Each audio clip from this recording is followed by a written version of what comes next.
You say your heart's been turned to stone. You say you wanna be left alone. You say love only made you weep and moan.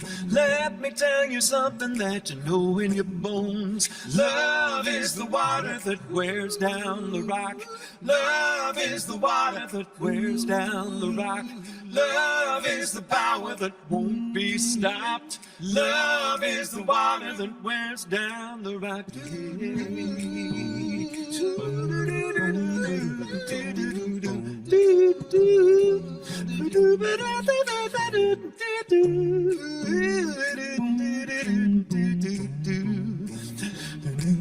You say your soul's like a dry riverbed, stopped waiting for the water long ago. You said you better pray all night for the rain instead. Love comes like a tidal wave over your head. Love is the water that wears down the rock.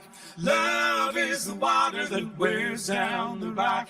Love is the power that won't be stopped. Love is the water that wears down the rock.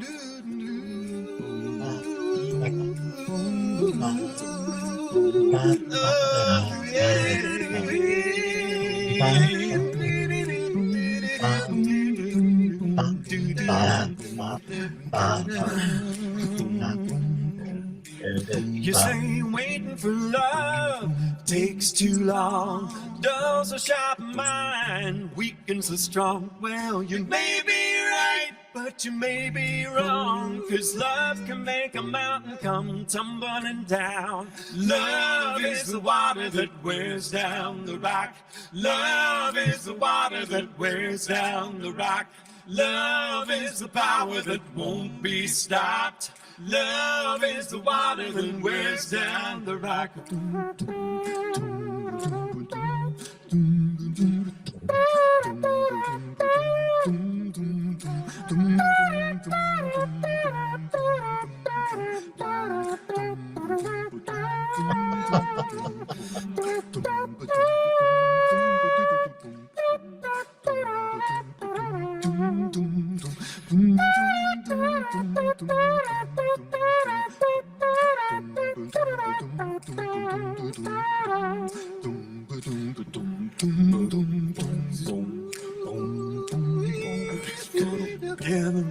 So feel free to join in with us on the last chorus. The river washes over every woman and man, feeding the gravel and mud in your hands. Nothing can stand against love's command. Every boulder turns into a grain of sand. Love is the water that wears down the rock. Love is the water that wears down the rock. Love is the power that won't be stopped. Love is the water that wears down the rock. I said love is the water that wears down the rock. Love is the water that wears down the rock. Love is the power that won't be stopped. Love is the water that wears down the rock.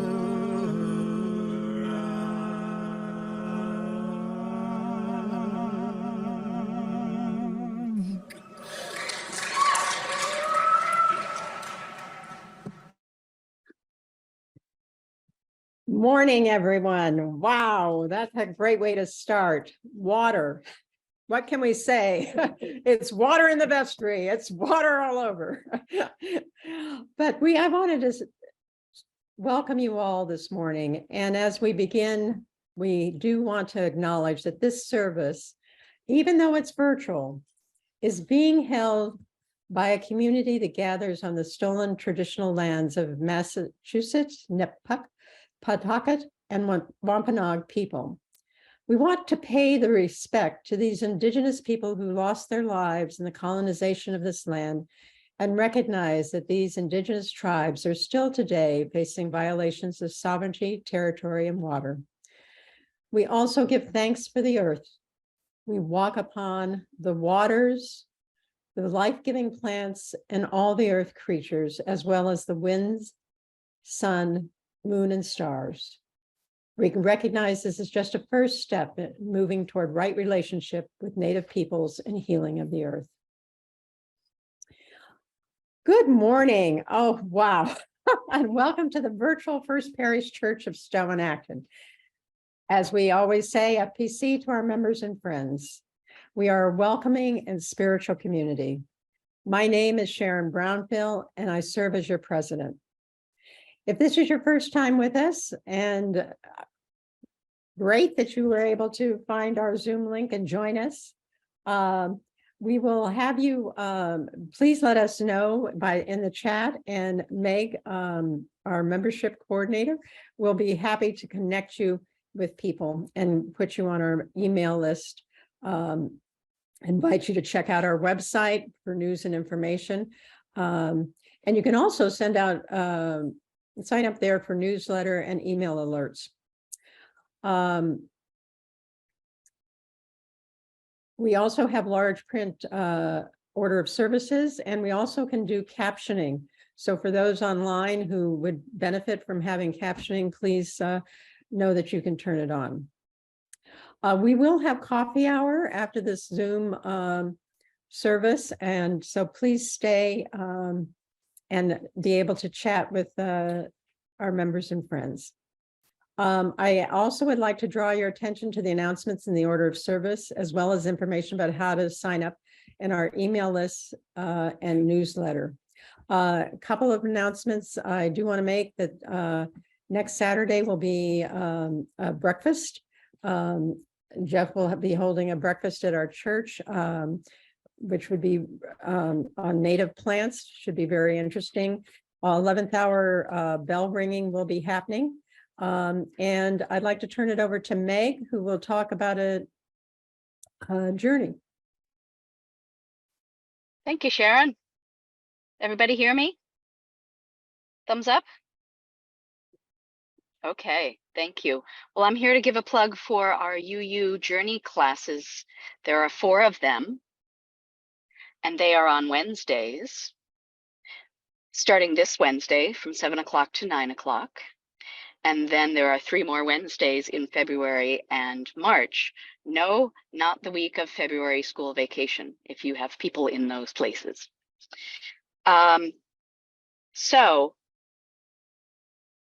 I am taking this class, which is one fabulous reason to take it yourself, so you can get to know Meg better. And the truth is that while I was dedicated as a baby in the UU church in Albany by with my parents, and they were married in that same church a few years earlier.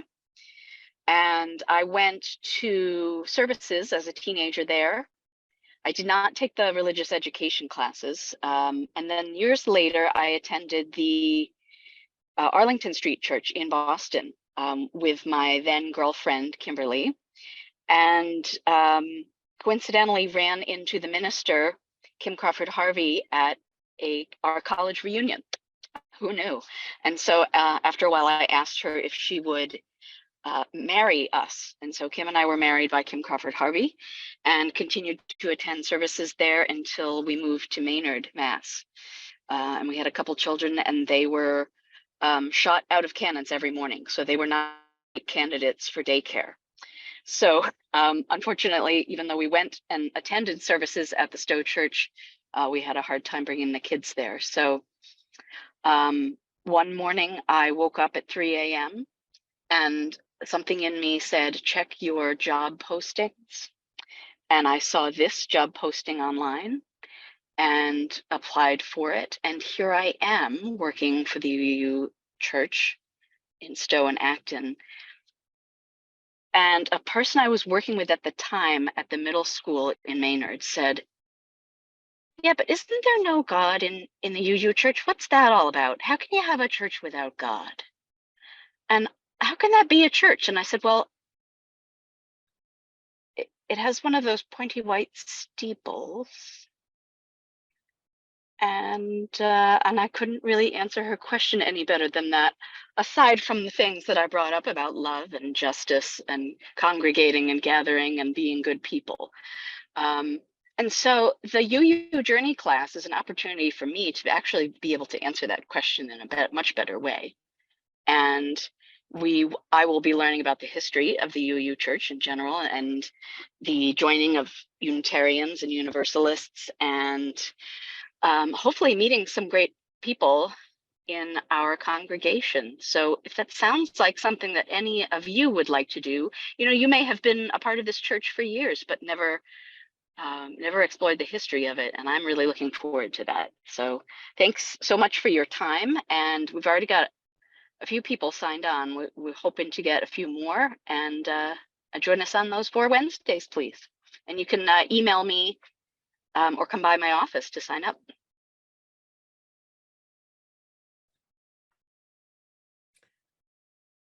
Thanks, Megan. Thanks, Sharon. And let's take a couple moments now to do the greet your neighbor time, which, since we're all here and you'll hear all of our voices at once, this just means sort of shout out hello and welcome to people. Hello. Morning. Morning. Hello. Hello. Good morning. Hello. Hello. Hello. Salutations, everyone. Good morning, everyone. And our opening, oh, no, it's Introit. I'm going to hand it to Brad. You got something you want to sing for us, Brad?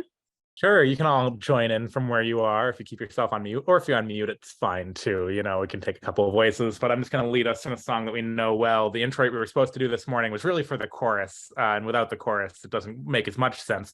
But you can call in response after me with this other one. You gotta put one foot in front of the other and lead with love. Put one foot in front of the other and lead with love. You gotta put one foot in front of the other and lead with love. Put one foot in front of the other and lead with love. Don't give up hope. You're not alone. You're not alone. Don't you give up. Don't you give up.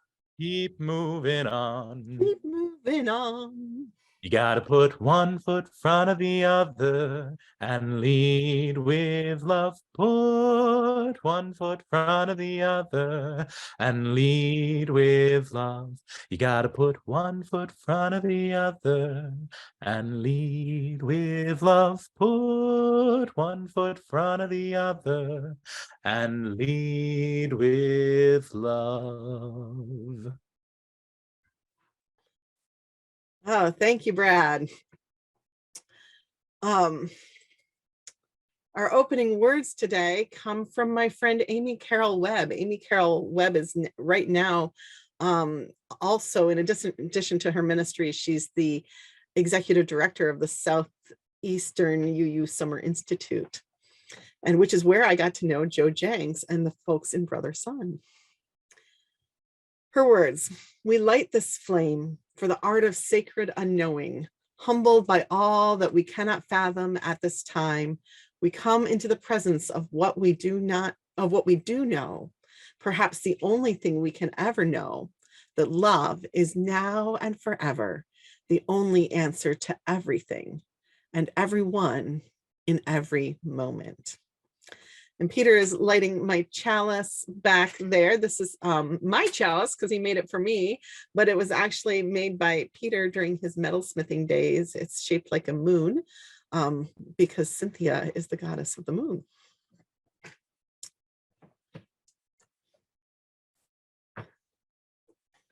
Please join in singing virtually with our opening hymn, number 360, if you have a hymnal and want to read along. But we're going to put the words in the chat, and also I think they're on the screen in this hymn.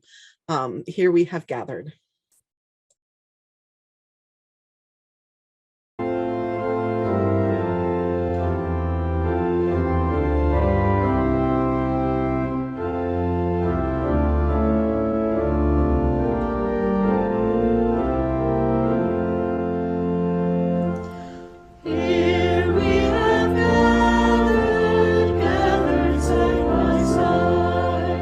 Circle of ages.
was from the Baltimore Unitarian Church, and their minister at the time, David Carl Olson, was just recently out here in Boston. I got to see him, and it's thanks to him that one of the quotes that I found for the sermon I found.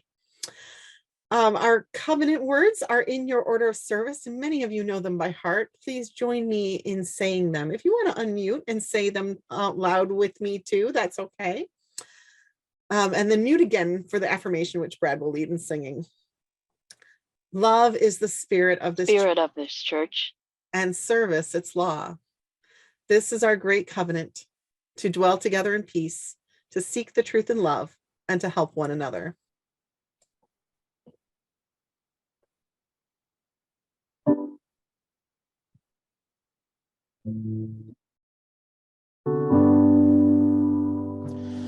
From all that dwell below the skies, let words of love and peace arise. Let joyful songs of praise be sung through every land, by every tongue.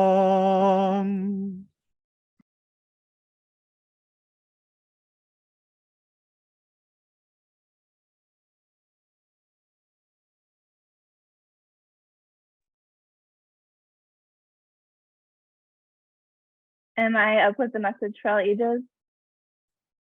Okay, great. Good morning, everyone. So today our theme is love, and I would like to invite you all to join me in a practice of visualization. And we're going to use our imaginations to create a ball of love, starting with rubbing our hands together. So if you want to, you can close your eyes if that feels comfortable, or you can leave them open. And rub your hands together and imagine that you're putting a lot of love into your hands. And keep rubbing until you start to feel them getting warm, maybe a little tingly. I know for me, it's nice to feel a little warmed up with this. And then pull your hands apart, take a deep breath, and see if you can feel something in between your hands. And imagine that you are creating a ball of love. And as you take some deep breaths with this ball, notice if you can see any colors in this ball, what it might look like. Maybe it's sparkly, maybe it has many beautiful colors inside of it that are moving around. You could see what kind of texture you think your ball of love might have, if it's hard, if it's squishy, if it's soft. And I want you to think of someone that you would like to send some extra love to. And that could be someone here in our community who's on Zoom today. It could be someone else who, maybe a friend who lives far away, or a family member who you'd like to send some extra love to. And I invite you to imagine taking this ball of love and sending it up into the sky with a message for them that they can receive that love, and that it will find them and they can feel it. And you could do that for more than one person, because love is abundant. And then I want to invite us to open our eyes and look around and see if we can create a ball of love for ourselves, and pull in some of the love that exists out in the world, in the universe for us. And that could be people in our lives, like our family, our friends who we know love us. It could be a favorite place in nature where you feel a lot of love. See if you can connect with some of that and bring it into your own self, so that you can feel that we are all loved in so many ways, in so many sources, and that we can tap into that.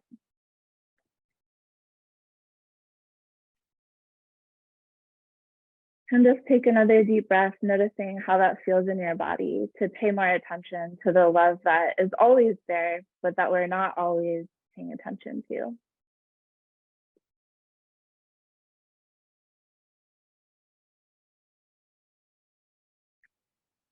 Thank you. And now I would like to invite our children and youth to join religious education classes. So we have our lantern from Cindy, and we're going to create some breakout rooms. If you are in coming of age, there is a separate breakout room for you all. Check your email from Karen Kinnear for that link.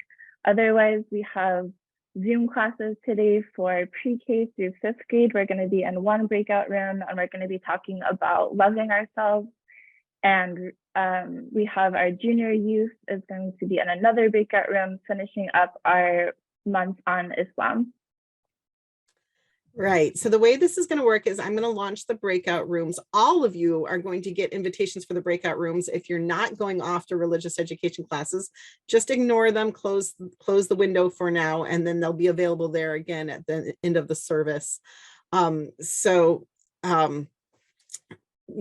see that they're labeled and that you get to pick your own room. So I've labeled several different coffee hour rooms for later, but for right now, we're just inviting the pre-K through 5th grade and junior hires and their teachers to go. Yes, and a note that because we are pivoting last minute to online, religious education classes today will likely run shorter than usual. So if you're a parent or a guardian of kids who are going into a breakout room, just be aware that we may end sooner than worship, depending on how our online class goes today.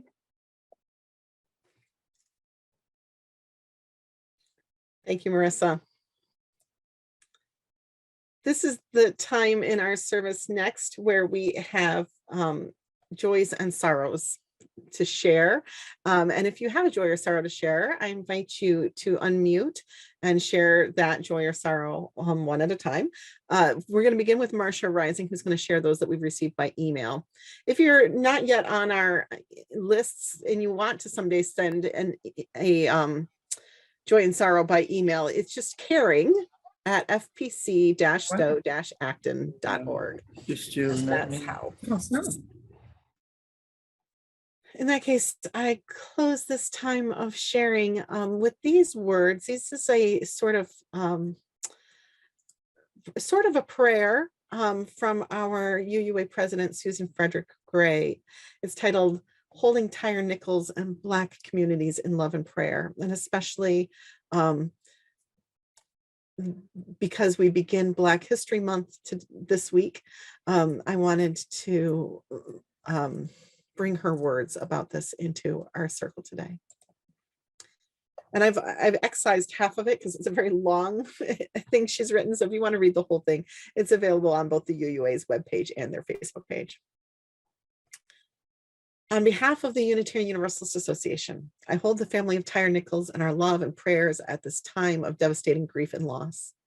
2, we hold the community of Memphis, Tennessee in care in the midst of outrage and protest at Nichols's death.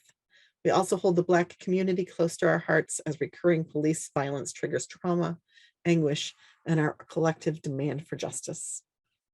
In June 2020, in the wake of the brutal murder of George Floyd by 4 police officers in Minneapolis, Minnesota, the UUA denounced the, quote, the inherent violence of policing.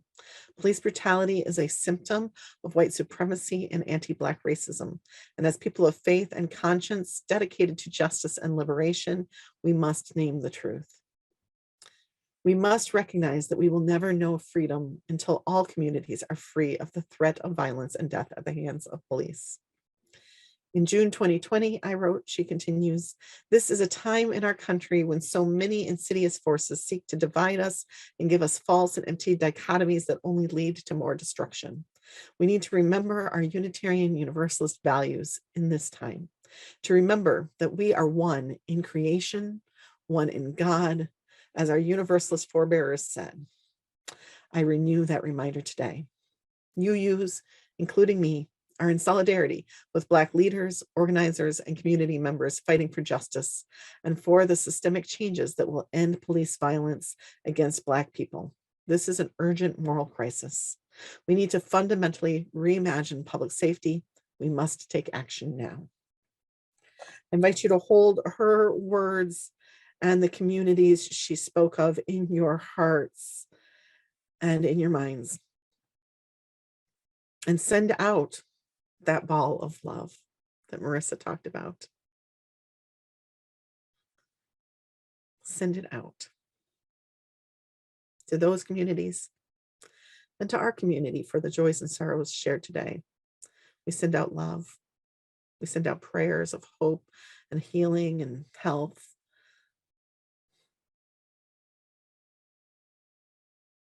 Blessed be, and amen. Our next hymn is number 95, There Is More Love Somewhere.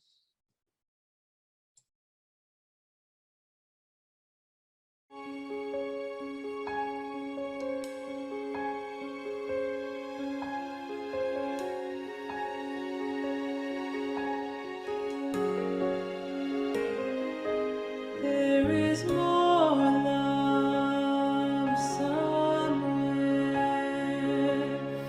There is more love somewhere. I'm gonna keep on till I find it. There is more love somewhere.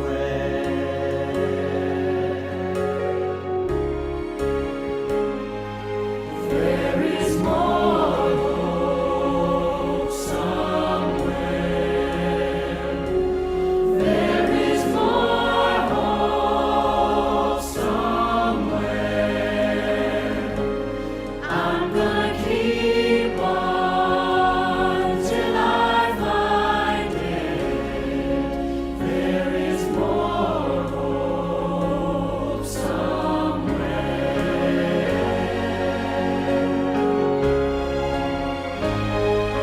There is more joy somewhere. There is more joy somewhere. I'm gonna keep on till I find it. I'm gonna keep on till I find it. I'm gonna keep on till I find it. There is more joy somewhere.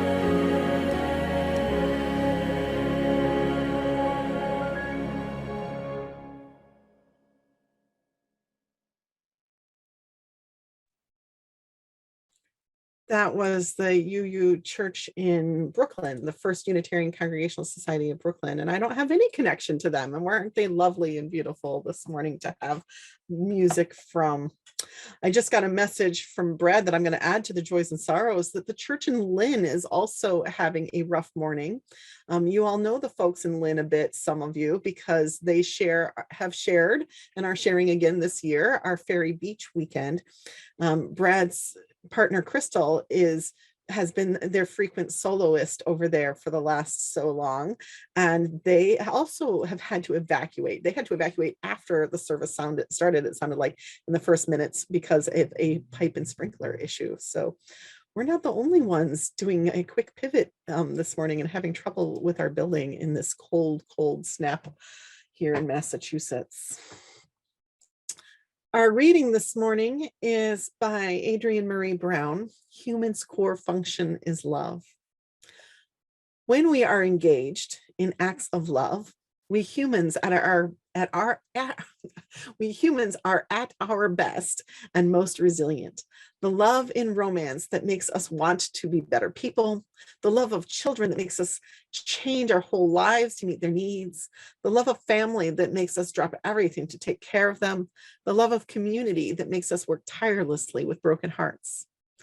Perhaps humans' core function is love. Love leads us to observe in a much deeper way than any other emotion. If love were the central practice of a new generation of organizers and spiritual leaders, it would have a massive impact. If the goal was to increase the love rather than winning or dominating a constant opponent, I think we could actually imagine liberation from constant oppression. We would suddenly be seeing everything we do, everyone we meet, not through the tactical eyes of war, but through the eyes of love. We would see that there's no such thing as a blank canvas, an empty land, or a new idea, but everywhere there's complex, ancient, fertile ground full of potential. We would understand that the strength of our movement is in the strength of our relationships, which could only be measured by their depth. Scaling up would mean going deeper, being more vulnerable, and more empathetic. Thus ends the reading. Our plate is shared this month with RIA, Ready, Inspire, Act. More information about RIA can be found in your orders of service and newsletter. And checks can be made to First Parish Church and put in the mail, or you can donate online at our webpage, fpc-do-acton.org/donate. And I invite you to give generously to their work and to ours, that they may continue through this time. And Brad, let's hear something from you. Sure. Knowing that we had a wonderful choral anthem today that the choir was looking forward to sharing, I'm gonna not use that. We'll save that for the choir to use in the future. Today I'm gonna sing a section of the song "If I Can Help Somebody" by Alma Androzzo, which some of you may know as one of Martin Luther King Jr.'s favorite songs, a gospel song written in the 1940s that then carried into the civil rights movement as an action of love. If I can help somebody as I pass along, if I can cheer somebody with a word or song, if I can show somebody who is traveling wrong, then my living shall not be in vain. Then my living shall not be in vain. Then my living shall not be in vain. If I can help somebody as I pass along, then my living shall not be in vain. If I can do my duty as a human ought, if I can bring back beauty to a world upwrought, if I can spread love's message that we've all been taught, then my living shall not be in vain. Then my living shall not be in vain. Then my living shall not be in vain. If I can help somebody as I pass along, then my living shall not be in vain. In vain.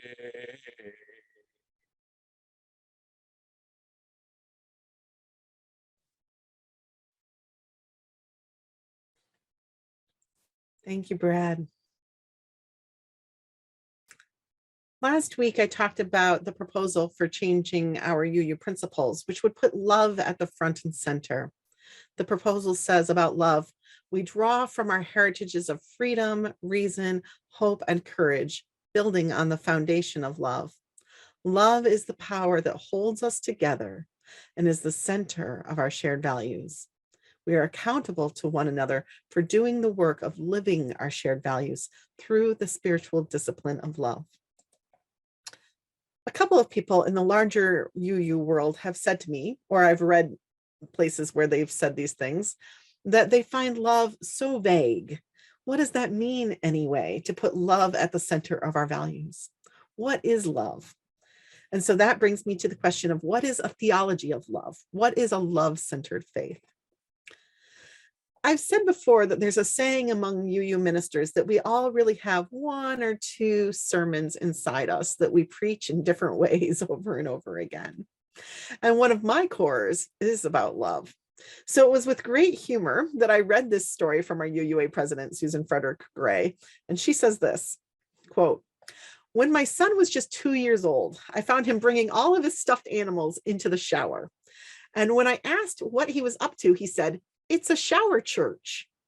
I smiled and said, 'Oh yeah? What's happening at shower church?' He told me he would be preaching. When I asked what he was preaching about, he answered simply, 'Love, mommy. It's always love.'"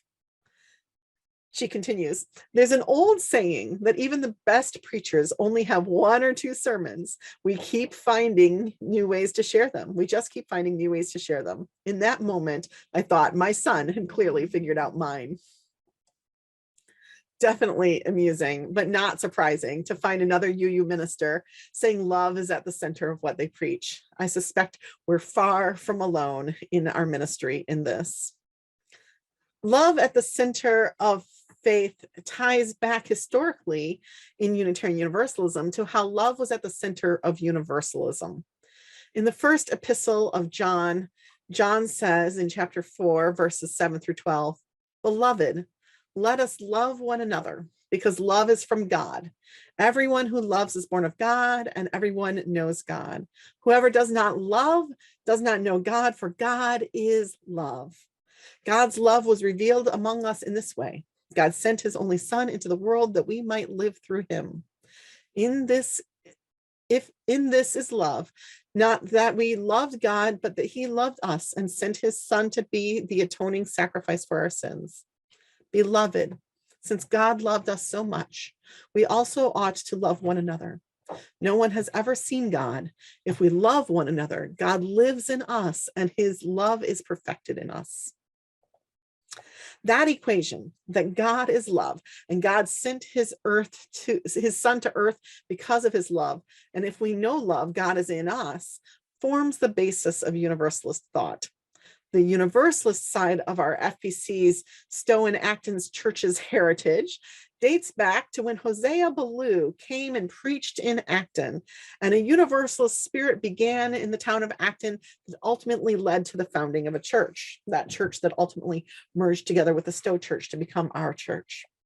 Hosea Ballou had this love at the center of his explanation for Universalism, which was the universal salvation of all people.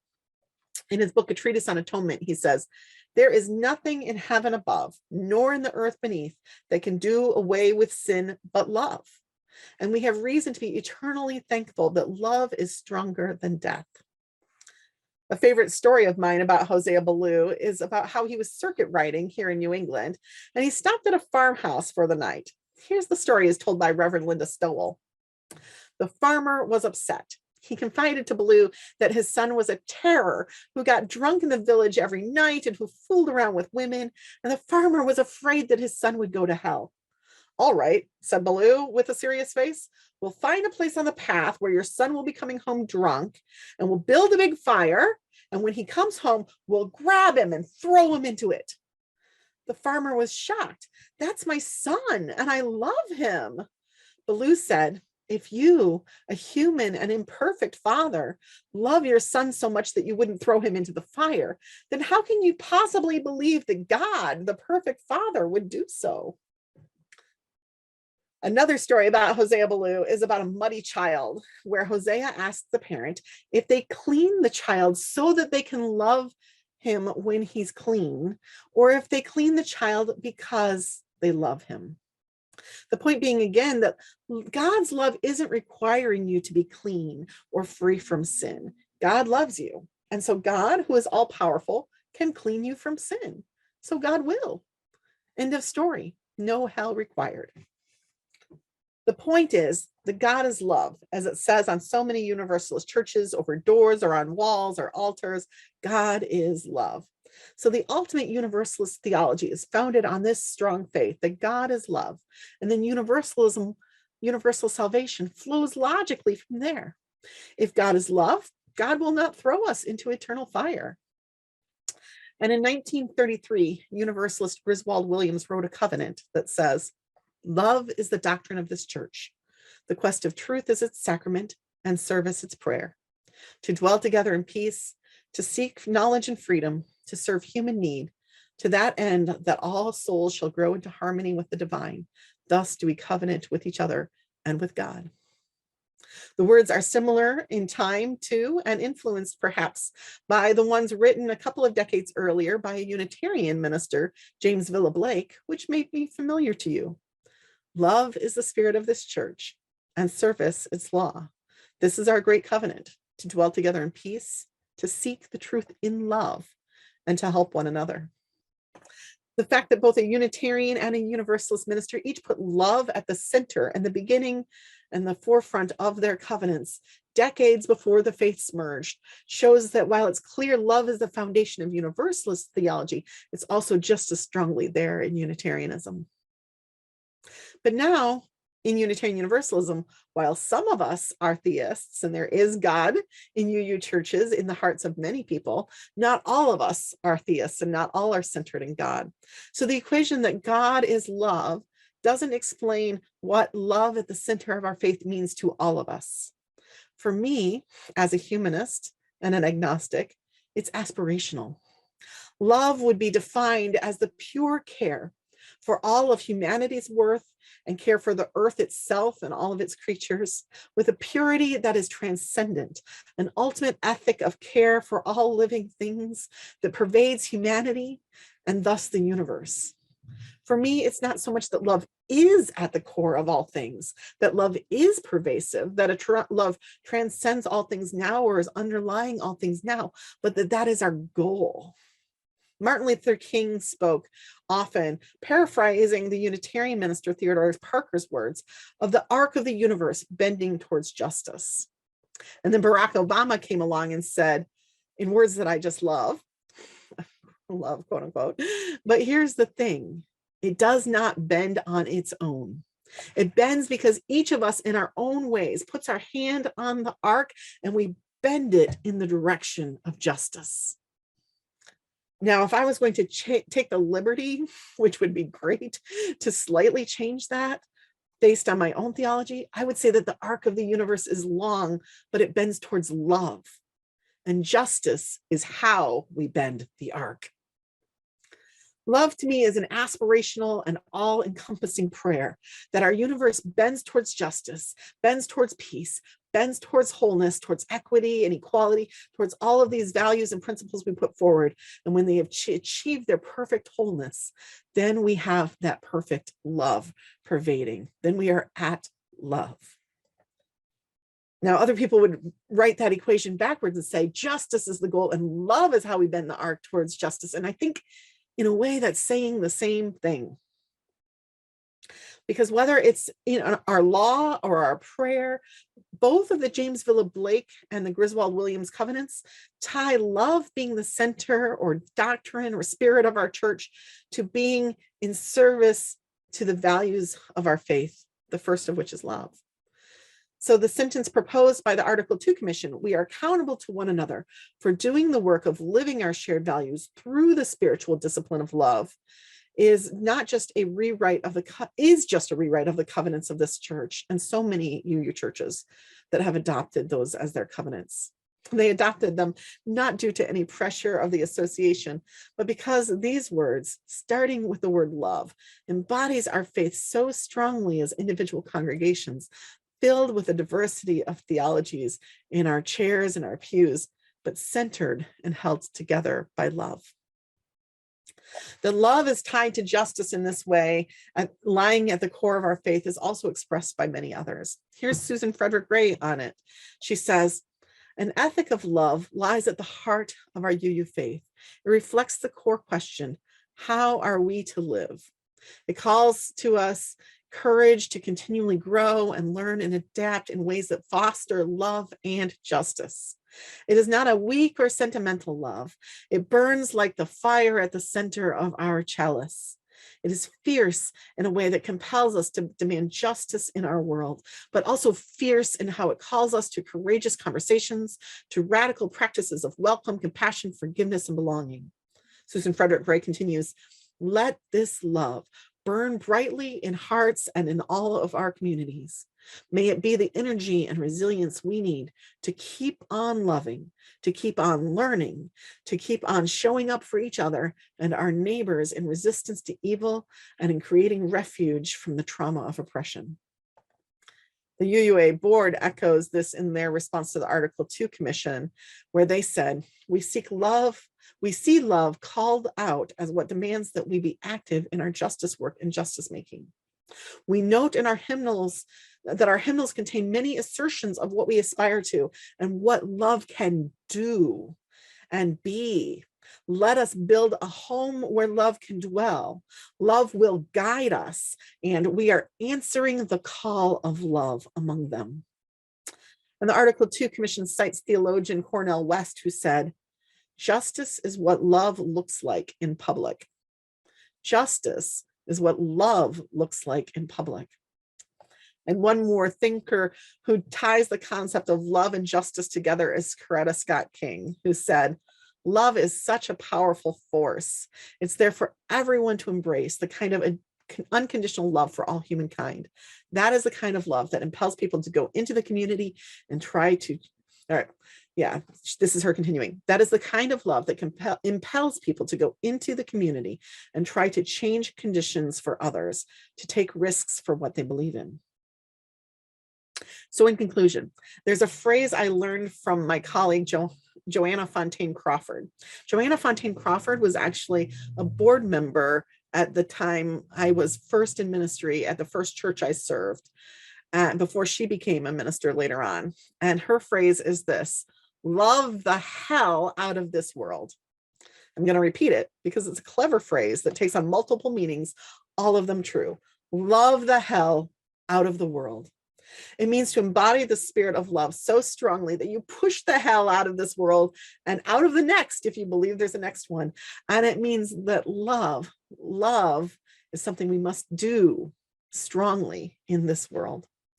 I'm going to read some of Joanna Fontaine Crawford's words from her essay that was titled that, abbreviated.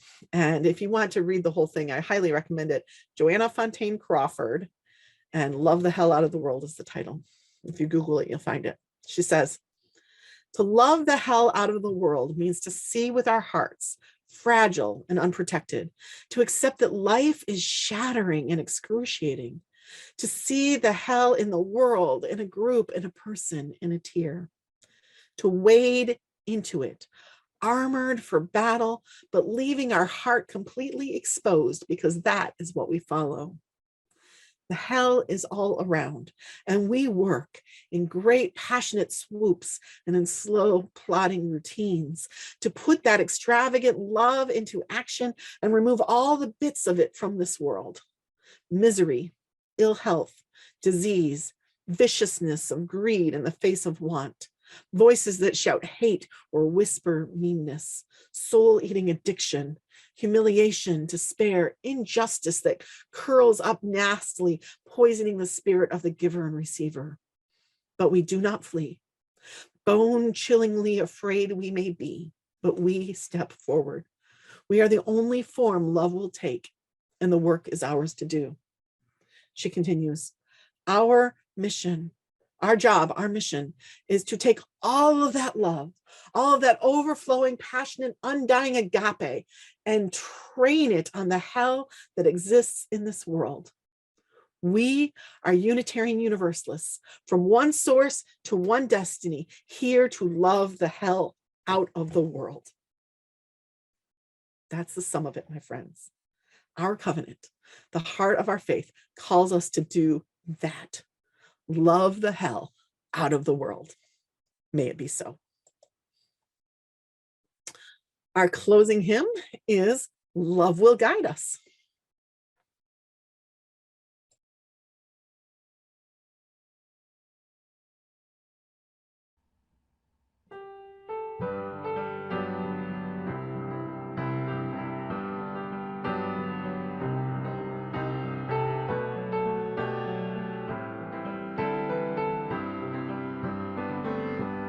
Love will guide us, peace has tried us, hope inside us will lead the way on the road from creed to king.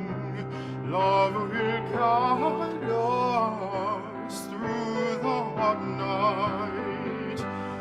If you cannot sing like angels, if you cannot speak before thousands, you can give from deep within you. You can change the world with your love.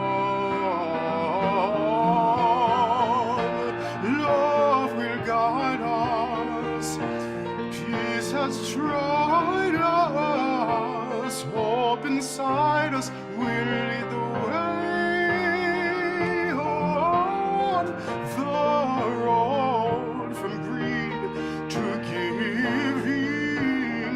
Love will guide us through the hot night.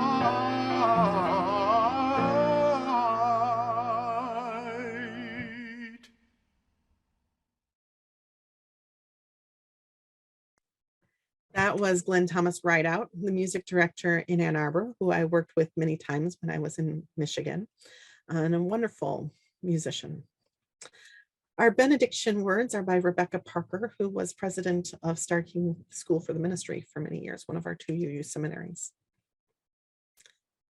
Even when our hearts are broken by our own failure or the failure of others cutting into our lives, even when we have done all we can and life is still broken, there is a universal love that has never broken faith with us and never will. Amen. Brad, would you lead us in closing, and we'll close with our closing song.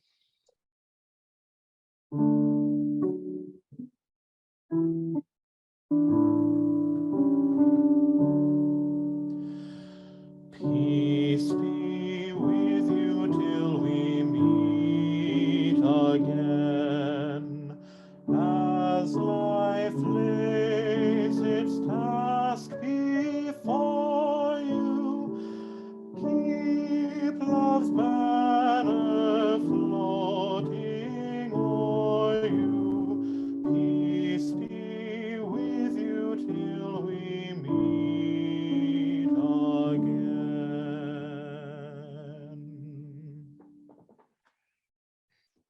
Thank you. And thank you everyone for joining us at the last minute online here. And those of you who were planning to be here online all along, thank you for coming as well. We have breakout rooms set up for you to join for coffee hour conversations. This time you are allowed to select your own breakout room. And so I gave them different names. But the nice thing too is if you end up in a room that nobody else is in, you can move yourself to another room, I believe.